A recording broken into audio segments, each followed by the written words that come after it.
जय माता दी, जय माँ कामाख्या, जय श्री महाकाल महाराज। देव राधा ट्रस्ट सत्यवाणी चैनल से आप बच्चे पैदा नहीं होते हैं उनके कारण को पता लगाएंगे। बहुत से जगह हम देखते हैं कि बच्चे पैदा नहीं होते हैं, उसके पीछे उनके पिछले जन्म के पाप कर्म होते हैं। उस वजह से बच्चे पैदा नहीं होते हैं। और चूंकि दोनों पति और पत्नी दोनों के विवाह जब होते हैं तो विवाह भी उन्हीं के होते जिन्होंने दोनों ने मिलकर के पिछले कई जन्मों में कुछ ऐसे कर्म किए जिसकी वजह से बच्चे उत्पन्न नहीं होते हैं। तो इस जन्म में उन पाप कर्मों का प्रायश्चित करके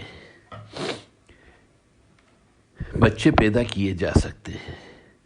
परंतु जब मनुष्य को मालूम ही नहीं हो कि मैंने क्या पाप कर्म किया है, तो फिर वो प्रायश्चित क्या करेगा, परिहार पूजा क्या करेगा।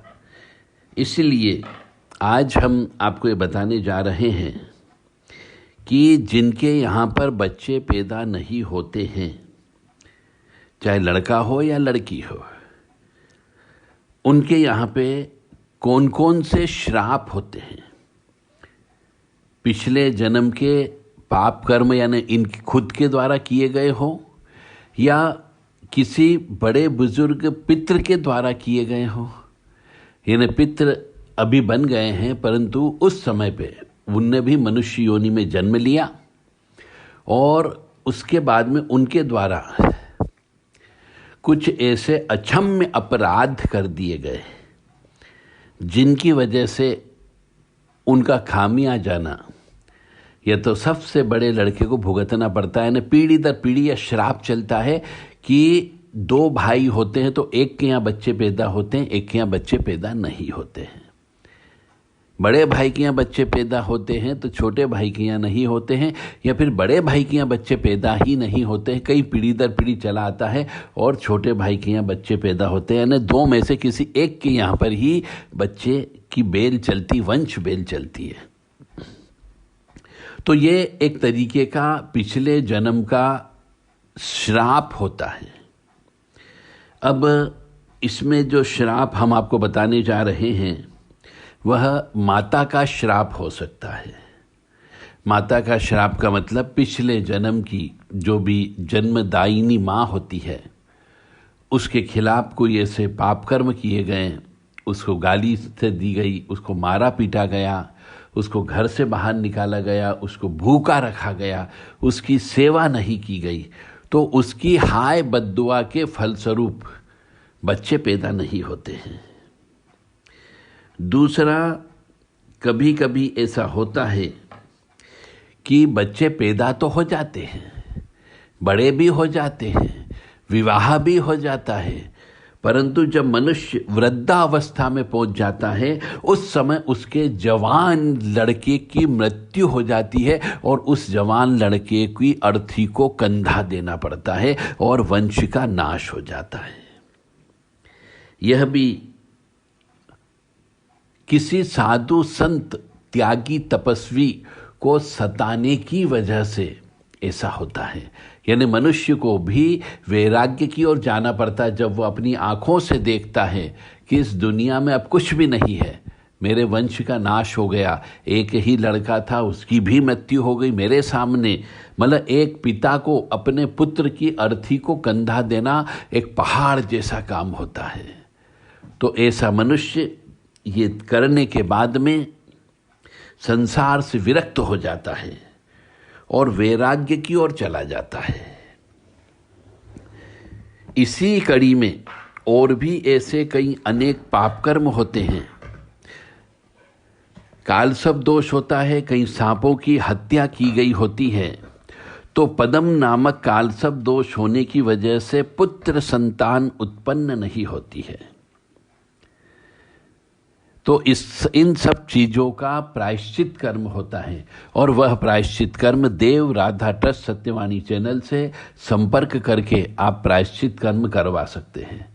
क्योंकि कोई भी परेशानी है तो बार बार उसका इलाज कराने पर, यानी कि एक पत्थर है, उस पत्थर को तोड़ना है, हटाना है, तो उसके ऊपर बार बार हथौड़े से चोट मारना पड़ेगी तो पत्थर टूट जाता है और रास्ता साफ हो जाता है। उसी प्रकार से हो सकता है आपका पापों का जो गठरी है वो बहुत ज़्यादा भारी हो, तो उससे बार बार पूजा के माध्यम से हटाया जाता है, और एक समय ऐसा आता है कि वो गठरी हट जाती है और आपके यहाँ पुत्र संतान उत्पन्न होने लगती, वंश की बेल चलने लग जाती है। तो पदम नामक कालसर्प दोष की वजह से भी पुत्र संतान उत्पन्न नहीं होती है, और एक वंश विच्छेद योग होता है। यह कुंडली के माध्यम से पता लगाया जाता है। जिनके यहाँ बच्चे पैदा नहीं हो रहे उन्हें वंश विच्छेद योग की विशेष पूजा होती है। जहाँ जहाँ पर मंगल दोष की पूजा होती हो, शनि दोष की पूजा होती हो, राहु केतु की पूजा होती हो, जहाँ पे नाग महाराज का स्थान होता है, वहाँ पर यह पूजा संपन्न की जाती है। तो वंश विच्छेद योग की वजह से भी वंश का नाश हो जाता है और आगे की पीढ़ियां नहीं चलती है। कई बार हम देखते हैं कि शमशान में मनुष्य जाता है, वहाँ पे भयंकर गलतियां कर लेता है, जिसकी वजह से भी वंश विच्छेद योग हो जाता है। ये वंश विच्छेद योग जो होता है, इसका भी पाप कर्म की वजह से प्रायश्चित कर्म होता है। और एक होता है इलाख्य नामक सर्पयोग होता है। यह भी पत्रिका को देखने से पता लग जाता है। आप किसी जानकार व्यक्ति से पता कर सकते हैं या फिर देव राधा ट्रस्ट सत्यवाणी चैनल से संपर्क कर सकते हैं 7987237885 और 9893128047। तो इस दोष की निवृत्ति, इलाख्य नामक कालसर्प योग की निवृत्ति हो जाती है और वंश की बेल प्रारंभ हो जाती है, बशर्ते कि मनुष्य जिसने पाप कर्म किए, चाहे स्त्री पुरुष दोनों ने मिलकर के किए हुए होते हैं, उन्हीं के यहाँ पे बच्चे पैदा नहीं होते हैं। जन्म पत्रिका देखने से पता लग जाता एक अनापत्य योग होता है। इसकी वजह से भी वंश की बेल आगे नहीं चलती है। मतलब ये कह सकते हैं निर्बीज पृथ्वी की तरह संतान उत्पन्न ही नहीं होती है, यानी कि स्त्री के कोख में बच्चा जाता ही नहीं है। तो उपाय से इस दोष को शांत किया जा सकता है। उपाय करने से इस दोष की निवृत्ति भी हो जाती है। यानी कि मैं बार बार कह रहा हूं कि भगवान बड़ा दयालु है, ईश्वर बड़ा दयालु है, परमपिता परमात्मा बहुत दयालु है। बार बार पूजा करने पर वो आपके पापों का शमन कर देता है, आपको पापों से विमुक्त कर देता है और आपके यहाँ पे वंश वृद्धि हो सकती है। परंतु कई बार ऐसा होता है कि स्त्री तो वंश वृद्धि चाहती है पर पुरुष नहीं चाहता, और कई जगह ऐसा भी देखा गया है कि स्त्री वंश वृद्धि नहीं चाहती पर पुरुष चाहता है, तो उसे कई बार दूसरा विवाह करना पड़ता है। तो दूसरे विवाह से बच्चे पैदा हो जाते हैं, परंतु पहली स्त्री को छोड़ना पड़ता है। कई बार हम देखते हैं बहुत से मनुष्यों के जुड़वा संतान होती है, पुत्र भी हो सकते हैं, दोनों पुत्रियां भी हो सकती है, एक पुत्र एक पुत्री भी हो सकती है। ये किस वजह से होती है यह भी देखा जा सकता है। और यदि कोई व्यक्ति जुड़वा संतान नहीं चाहता हो तो उसके लिए भी पापों का प्रायश्चित किया जा सकता है। कुंडली में एक अन्न गर्भा योग बनता है, जिसमें स्त्री गर्भ धारण योग्य नहीं होती है। तो स्त्री की कुंडली में ये जो बच्चे पैदा नहीं होना है, एक तो इसमें सूर्य का दोष अवश्य होता है, दूसरा दोष होता है मंगल का दोष होता है, और तीसरा शनि का दोष होता है और चौथा राहु का दोष होता है। ये 4 ग्रह ऐसे होते हैं जो मनुष्य के यहाँ पर वंश वृद्धि नहीं होने देते हैं। इन चारों ग्रहों के कॉम्बिनेशन से अलग अलग योग बनते हैं और उन चारों ग्रहों की विशेष तौर से तीर्थ स्थान पे जहाँ पर इनकी ग्रह की शांति होती है वहाँ जाकर के पूजन अर्चन करना होता है, अनुष्ठान करना होता है, दान धर्म विशेष तौर से करना होता है और कुछ क्रिया भी होती है। तो अनगर्भा योग होने की वजह से भी स्त्री गर्भ धारण करने के योग्य नहीं बनती है। हमारे द्वारा ऐसा भी देखा गया है रिसर्च के दौरान कि मनुष्य अपनी पत्नी को छोड़ करके दूसरी प्रेमिका के साथ में यदि हम बिस्तर होता है तो उसके गर्भ ठहर जाता है और बच्चा भी होता है, परंतु अपनी पत्नी जिसके साथ उसने 7 फेरे लिए हैं उसके साथ में बच्चे पैदा नहीं होते हैं। इन सब के पीछे कारण केवल यही होता है कि उन पति पत्नी के द्वारा पिछले जन्म में मिल करके या तो गर्भ में बच्चों की हत्या की गई या फिर पिछले जन्म में बच्चों के साथ दुर्व्यवहार किया गया।